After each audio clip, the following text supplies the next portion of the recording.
Today's scripture reading is James 3, 1 through 12, the Message, translated from the original Greek and Hebrew. Don't be in any rush to become a teacher, my friends. Teaching is highly responsible work. Teachers are held to the strictest standards, and none of us is perfectly qualified. We get it wrong nearly every time we open our mouths. If you could find someone whose speech was perfectly true, you'd have a perfect person in perfect control of life. A bit in the mouth of a horse controls the whole horse. A small rudder on a huge ship in the hands of a skilled captain sets a course in the face of the strongest winds. A word out of your mouth may seem of no account, but it can accomplish nearly anything or destroy it. It only takes a spark, remember, to set off forest fires. A careless or wrongly placed word out of your mouth can do that. By our speech, we can ruin the world, turn harmony to chaos, throw mud on a reputation, send the whole world up in smoke, and go up in smoke with it. Smoke right from the pit of hell. This is scary. You can tame a tiger, but you can't tame a tongue. It's never been done. The tongue runs wild, a wanton killer. With our tongues, we bless God, our Father. With the same tongues, we curse the very man and woman he made in his image. Curses and blessings out of the same mouth. My friends, this can't go on. A spring does not gush fresh water one day and brackish the next, does it? Apple trees don't bear strawberries, do they? Raspberry bushes don't bear apples, do they? You're not going to dip into a polluted mud hole and get a cup of clear water, are you? The word of God for the people of God. Thanks be to God.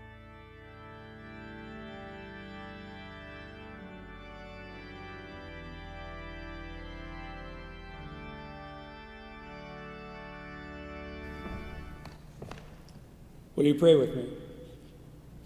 Lord Jesus, we thank you for this time together, and I pray that you would pour through me the word that you would have us hear. Not my word, but your word.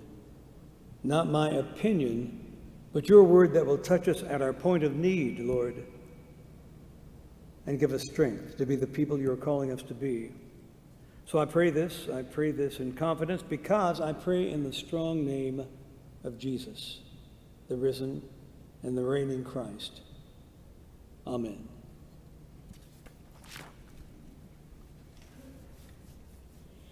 In the beginning was the Word, and the Word was with God, and the Word was God.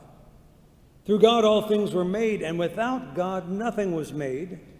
In God was life, and that life was the light of all mankind. The light shines in the darkness, and the darkness has not overcome it. God spoke creation into being with words. And we are given the gift of words. We are given the gift of communication and proclamation, but not always wholly. Our words, they lift up and they tear down. They can be weaponized, or they can be agents of healing. Depressing or inspiring, let us never think, as the children's rhyme goes, that they have no power. Even before our text today, James mentions the importance of our speech. The importance of our speech, he writes that, in fact, he does so twice. In the 19th verse of the first chapter, he says, "So then, my beloved, let every person be swift to hear, slow to speak, and slow to anger." And then in the 26th verse of the first chapter, he says, "If anyone among you thinks yourself to be religious while you don't bridle your tongue, you deceive your heart, and this person's religion is worthless." The importance of words and how they're used. So you heard that James says at the very beginning of our text, "Let not many be teachers." Truth is, we're all teachers. We're all teachers, beginning with the first cries of a newborn. We're instructed by our children. We learn from our friends. We learn from our parents. And from the constant barrage of the 24/7, 365 information that we get. Note, I didn't say wisdom, or imply that we're all bombarded with that which is valuable or worthwhile. But James speaks of teaching as a high-level office in the church. In 1 Corinthians, Paul lists the third after apostles and prophets in the order of offices or gifts. The office of intentional teaching is important because teaching requires diligence. A teacher must study carefully and relay information as reliably as possible. And we know that a teacher can sway minds, imparting those things that can last a lifetime. Now, in the days of the Bible, a teacher had considerable status, and James advises that let not many of you be teachers, knowing that you will receive a heavier judgment. You can expect to be a target from people and heavy judgment from God.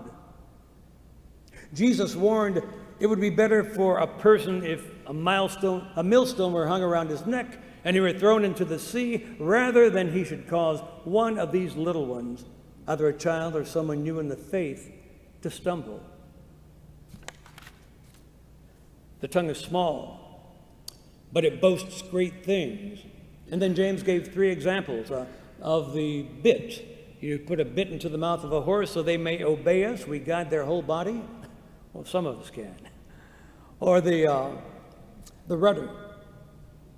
Just a small rudder can determine the direction of a huge ship.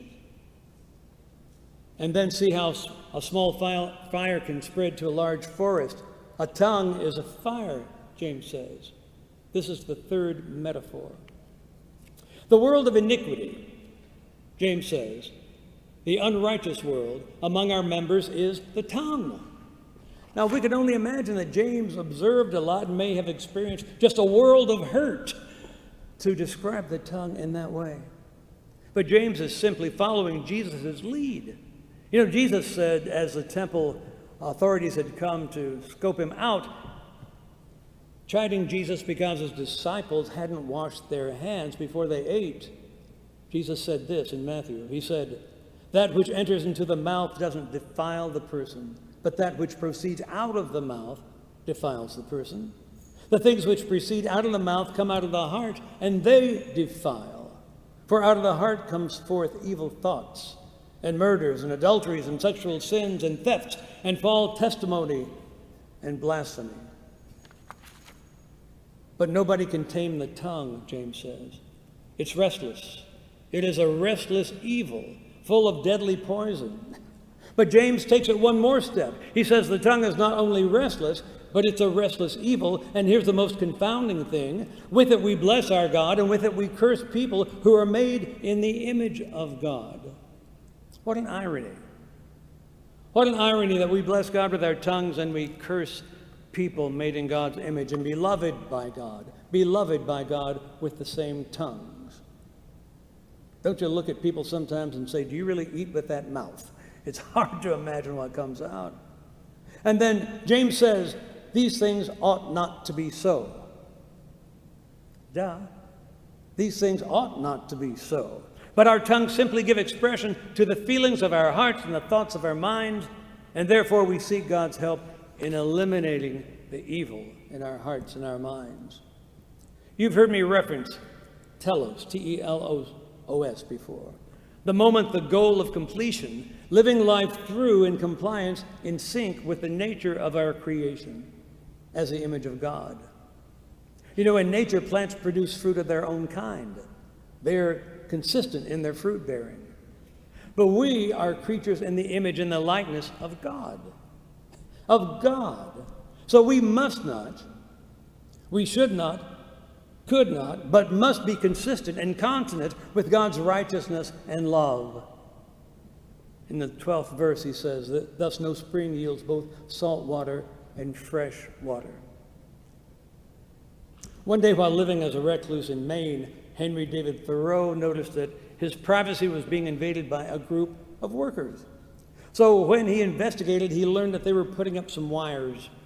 And as he talked to them, it was some newfangled invention called the telegraph. And they were so happy about the work, they said, haven't you heard? Soon people in Florida will be able to instantaneously communicate with people in Maine. Well, how wonderful, thought Thoreau. And then he thought to himself, but what if people in Florida have nothing to say to people in Maine? Well, folks, that's not our issue. No, we have something to say. Rather, we have something to report. We have something to testify to. We have something to shout about, utilizing all that we have, all that we are, employing that which can wound or cripple or strengthen and inspire, that can move to tears of humiliation or to tears of joy and hope. And that is the Word of God.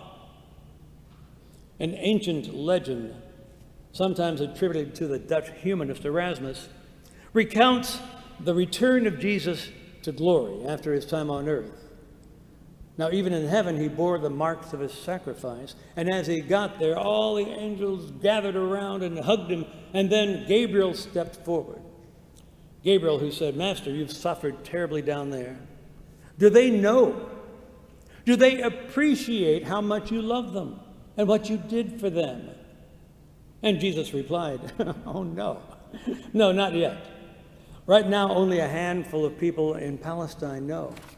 But Gabriel was perplexed. He said, "Then how will people learn of what you have done, and how will they learn of your love for them?"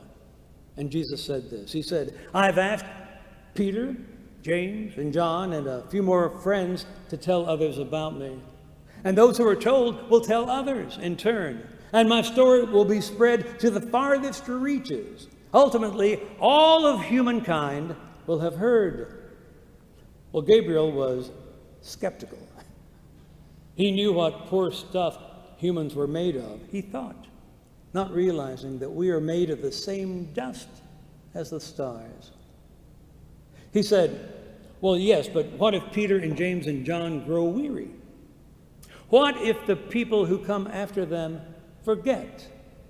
What if they just fail to tell? What is your alternate plan?" Well, Jesus answered, "I have no other plan."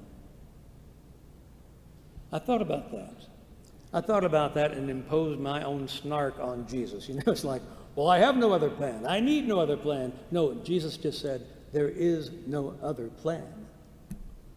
Men and women, there is no other plan. You and I, we are the plan. And we must be heralds of the good news of God. We must speak into reality the love of God. We must wield the power of God's love to reclaim that which is God's on earth as it is in heaven. Oh, for 1,000 tongues. Let's sing.